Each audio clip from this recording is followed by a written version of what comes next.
Welcome to Rattling the Bars. I'm your host, Mansa Musa. When we look at agriculture in society, we see fields and fields of crops, irrigation system, birds flying and chirping. This is the agribusiness as it relates to a fantasy. But when you look at the agribusiness in prison, you see an entirely different story. You see men in the same kind of uniforms providing the labor to produce plants and crops. You see officers, guards on horseback with shotguns, overseeing them, making sure they do not run or escape. Prisoners are left out in the field, as Malcolm said one time, from Kansas City in the morning to Kansas City at night, but they're left out there at ungodly hours.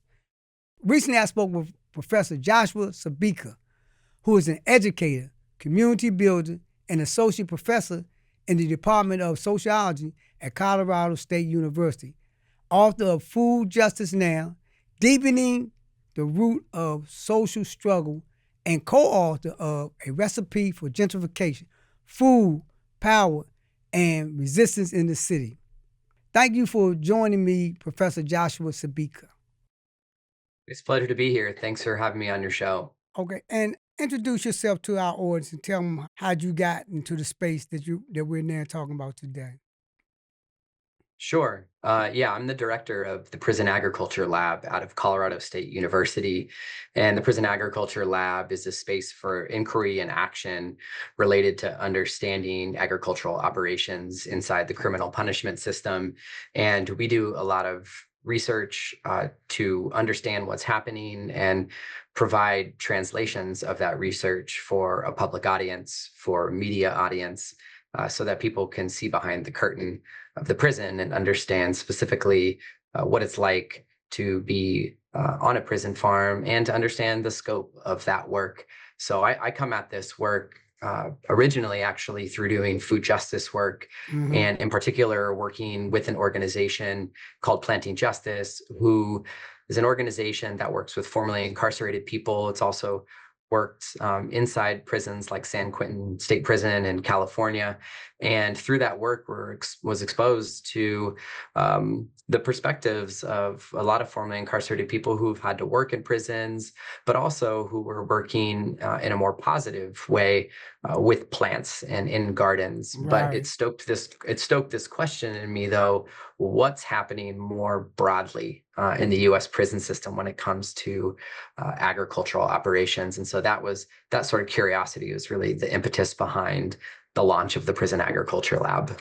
Yeah, and I did 48 years in prison, and I was in the Maryland system, and one of the prisons, they called it the penal farm, and the reason why they called it the penal farm is because that was when it was first built. That's what the design was. It was designed for producing food for the prison population, as well as the general society in that region, which was Western Maryland. Professor, can you give our audience an overview of the history of the agribusiness and practice in prisons in the U.S.? Yeah, absolutely. And maybe I'll start first with just laying out what are some of the trends right now Okay, that cool. we know. So through our research, we found there are around 660 adult state-run prisons that have agricultural operations of some kind. And we found these fall into four categories: horticulture and landscaping, crops, food processing and production, and animal agriculture. And within each of those kind of broad categories are a whole bunch of specific practices. Right. And so, you have everything from essentially plantation style, large cropping kinds of operations to, more diversified gardens. And so it really runs the gamut. But we do see a concentration of agricultural operations in the South. We also know that in the South, there's a greater number of prisons in that region compared to other parts of the US.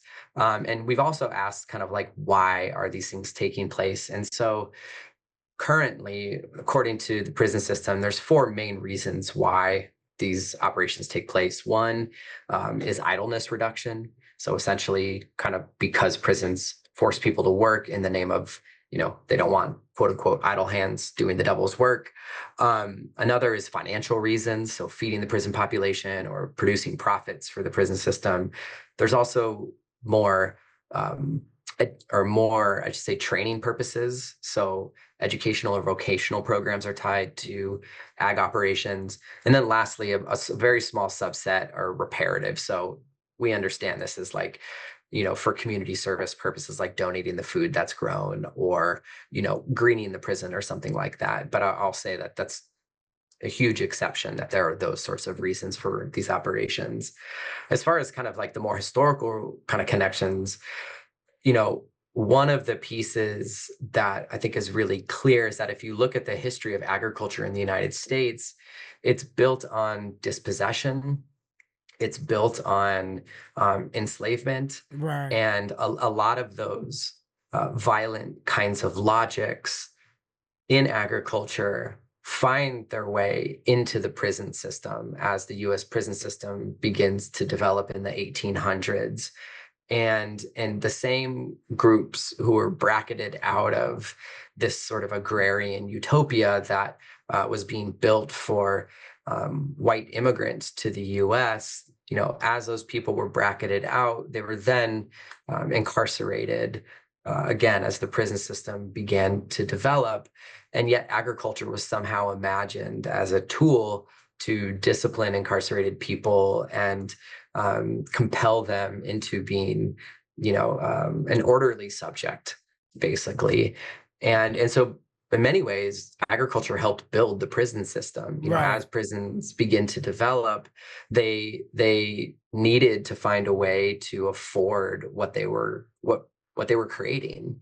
And so if you had a captive free labor force, you could force that labor force to grow a bunch of food to feed all the people that were then in that system. And so farms were really central actually to the building of the US prison system and have continued to play a role over time. And you listed four things.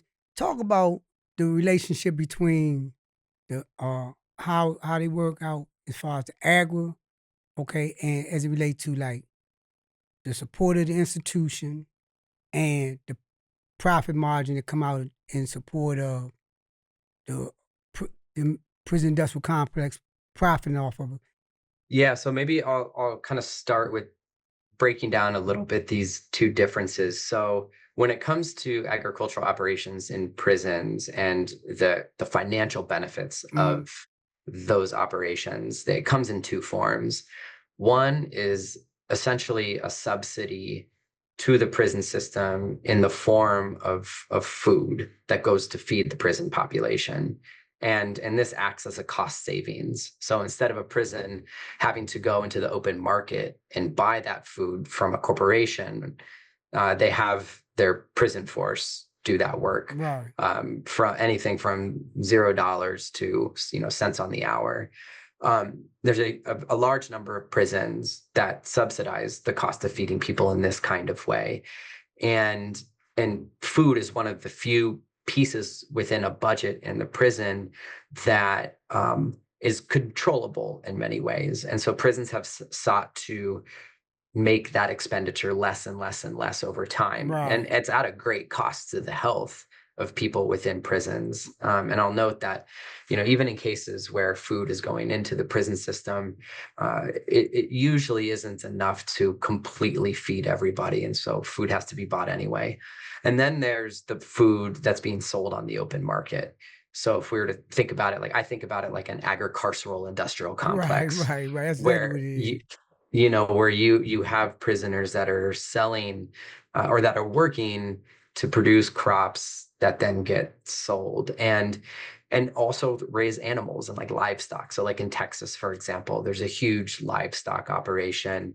A bunch of this livestock is going into livestock auctions throughout the state of Texas. And then that beef is making its way into food supply chains that go into the consumer market Right, where, you may be having a hamburger at McDonald's where some portion of that was produced in a prison in, say, Texas. right. And so in terms of how much money is being made, like an exact dollar figure, this is something that actually the Prison Agriculture Lab is trying to get information on. Right, And right. so we're in the middle of a project where we're compiling a bunch of these numbers, and we're compiling the companies that are buying from the prison system. Mm, But just to name a few, there's big companies like Smithfield or Cargill, these large multinational right. corporations that are purchasing some part of their food supply from prisons. Um, and so tracing that is much more complicated, but it's nevertheless happening. Are you familiar with the Farmline litigation involving the Louisiana State Penitentiary? And can you talk about your research as it relates to that and any other views you might have on that? Sure. I guess the first thing that I'll actually say here is I was retained by the plaintiffs as an expert witness in the Okay. Farmline litigation. So I can speak about some things and not other things. But what I guess what I'll say first is a little bit about the research that the Prison Agriculture Lab has done. So as it pertains to Louisiana, our research has found that there's a lot of different agricultural operations in prisons in Louisiana. At Angola specifically, so Louisiana State Penitentiary, we know that there are large cropping operations, and that's sort of the majority of the kind of agricultural Right. work that takes place there. And there's work that's run by the prison industry itself in LSP. And then there are fields that are run by LSP itself. Right. And so those operations run parallel to each other, but serve different kinds of Mm, purposes. And part of what the Farmline litigation is about, and this has been all kind of publicly recorded and reported on, I should say, is focusing on the heat conditions mm-hmm. that men incarcerated at LSP are subject to, particularly in the summertime, and then the harms that are associated with working in a plantation style agricultural system that's reminiscent of chattel slavery. Right. And so the pending class action lawsuit is seeking to address those two concerns. And to your knowledge and in your research, how much money do they make prisoners make versus how much profit comes out of that space? I know you say y'all was trying to pin down how much profit, but if you can give a general view of the profit margin relative to how much the wage margin. Yeah, I mean, it really varies a lot by prison and state across the US. But if we're talking about a state like Louisiana Hmm. and a prison like Angola, prisoners are paid anywhere from 0 to 4 cents an hour. Right. So basically nothing.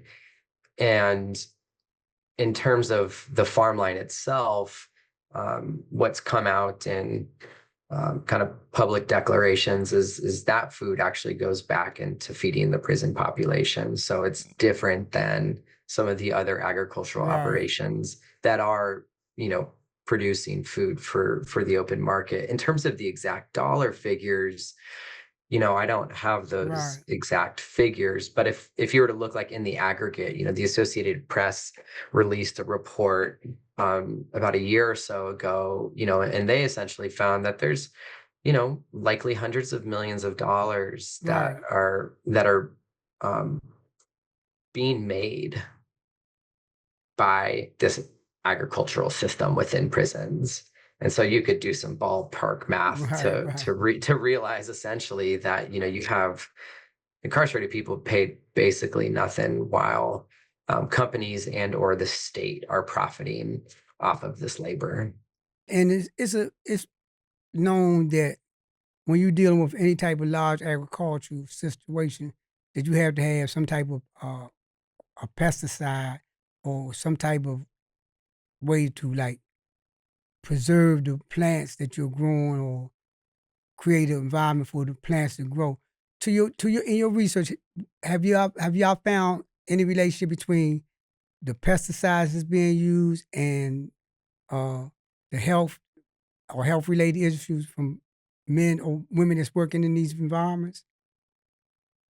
Our research hasn't looked specifically at that relationship between kind of the environmental exposures and then the health of incarcerated people working in these systems. But one thing that I can say is that, based on various cases that I'm aware of around the Hmm. country, that the use of pesticides and herbicides is part of some of these agricultural operations. So I am particularly familiar with the case of Florida, where I've done extensive research, and I know that pesticides and herbicides are used in various farming operations. Now, whether or not they're being safely applied Right. and whether or not people are getting sick as a result of those exposures, I think is another question. There have been reports, again, this is in sort of publicly available documents, that at places like Angola, that crop dusters are used. Again, the question is, how safely is that practice happening? And are people around when those practices are happening? Um, the prison system is notoriously opaque, and it can be incredibly hard to verify what's Hmm. happening in any systematic way. But there appear to be reports and information to suggest that these chemicals are being used, and then it's whether or not it's harmful to people is the bigger question. The Real News recently reached out to Louisiana State Penitentiary for comment on how frequently they use crop dusters and has not yet been provided with any official response. Coming out of prison myself, when I look at the Farmline and I look at the whole agribusiness as it relates to the prison industrial complex, unless a person is coming out of the system and buying acres of land and planting and feeding them on their own self, leading with a marketable skill is virtually impossible if you're in an environment where agriculture is the primary industry that exists in the Maryland system, in the federal system.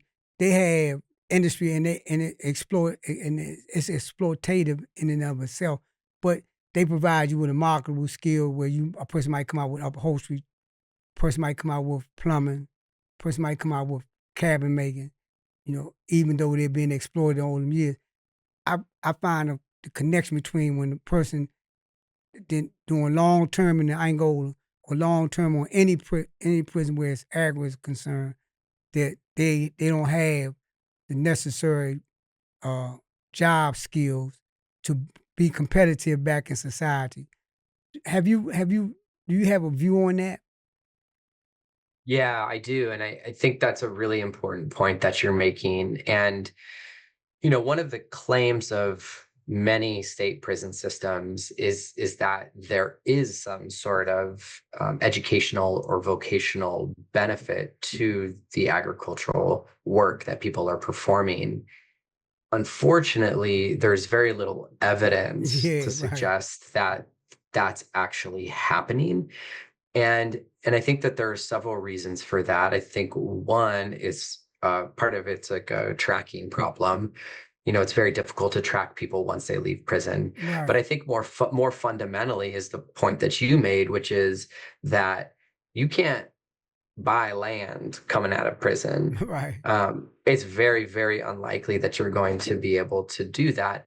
And moreover, the skills that you actually developed are probably for a more frontline position. So Exactly. working as a field hand or milking a cow or something of that sort. And if you look at the pay that's associated with that work, it's very low pay. And agricultural work is some of the most dangerous work Hmm. that exists in the economy.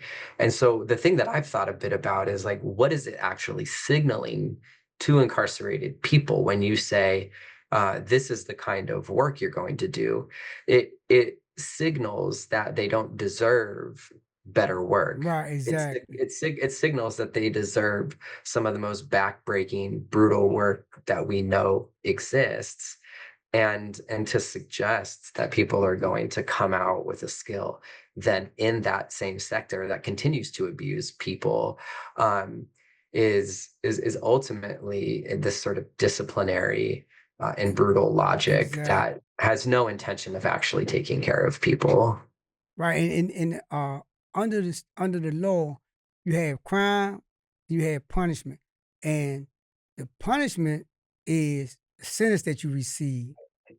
The crime, I've committed a crime, I get punished for it. The punishment is the sentence I receive. The punishment is not where I go at and then in turn be uh, brutally punished or physically punished. And according to the concept of penology, is that once I get into the system, then I'm supposed to be provided with the opportunity to change my behavior, to develop a work ethic, to develop social skills, because ultimately I'm going to be returned. But in the agri system, and much like in the industrial system as well, but in the agri system in and of itself, you gonna find very few people that come out of the system that is equipped to re-socialize themselves back into society, primarily because everything is done in a plantation style. If I don't work, if I refuse to work, I'm going to solitary confinement. Or the threat of solitary confinement exists that if I don't get on the farm line, that exists. And more importantly, I'm doing long term. The average person is doing 15 to 20 years in that environment and come out that environment, have very little skills to adjust back in society. So it's inevitable that they're going to revert back to some kind of criminal behavior, which opens that cycle, repeat that cycle. This has been my experience that I've seen over and over again when we leave out, we're not prepared, we're not equipped, and we're confronted with a society that we have to live in. We don't have the ability to get housing, our medical benefits, et cetera, et cetera, et cetera. But in closing, Professor, uh, tell our audience where you see this farmland line litigation going, if you can give an overview on that, or based on your research and your knowledge of these type of litigation, where do you think this might end up at? Yeah, it's a great question. And when we look at how some agricultural operations are run in this plantation style, like you were talking about, where the point of the system is to heap punishment on top of a sentence, as you put it. When we see that these kinds of systems exist, it it breathes life into the argument that we need to get rid of, for example, exception clauses from state constitutions Right, that say, exactly, you exactly. know, you can be subject to slavery or involuntary servitude if you've been convicted of a crime. And Right. so these kinds of systems, they breathe life into this analysis that prisons are akin to chattel slavery, Mm-hmm. and they traumatize people in ways that are akin to chattel slavery.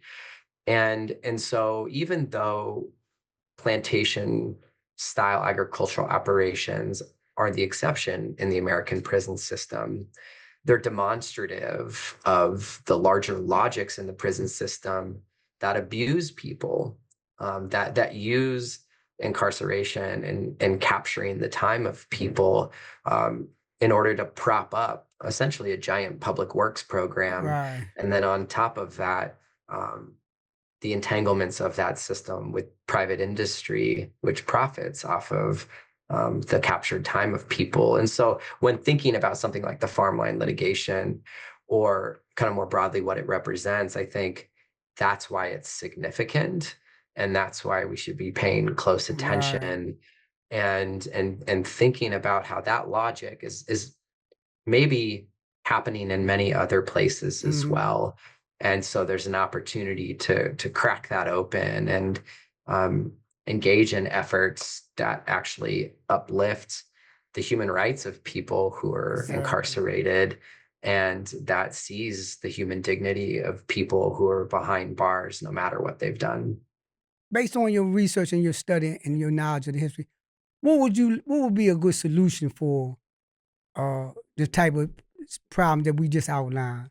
Yeah, I mean, I guess the one thing that I would point to is that it's always important to take direction from people who are on the front lines, and that's incarcerated people, and look at the analysis and demands of people who are subject to abusive systems.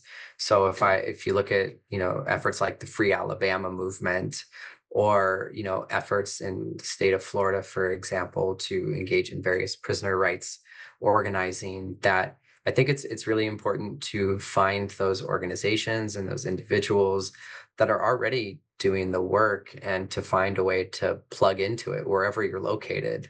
There are prisons in every single one of these states that we live in here in the United States, Mm, and there are many people that are locked up in that system. And so making connections with people on the inside, I think, is really important. I think on a more like outside level, knowing those companies that are profiting off of the labor of incarcerated people and refusing to spend your money to support those companies is also something that we can all take ownership of ourselves, and be aware of how we're entangled with the prison industrial complex. And so I think that's another set of actions that consumers can be taking.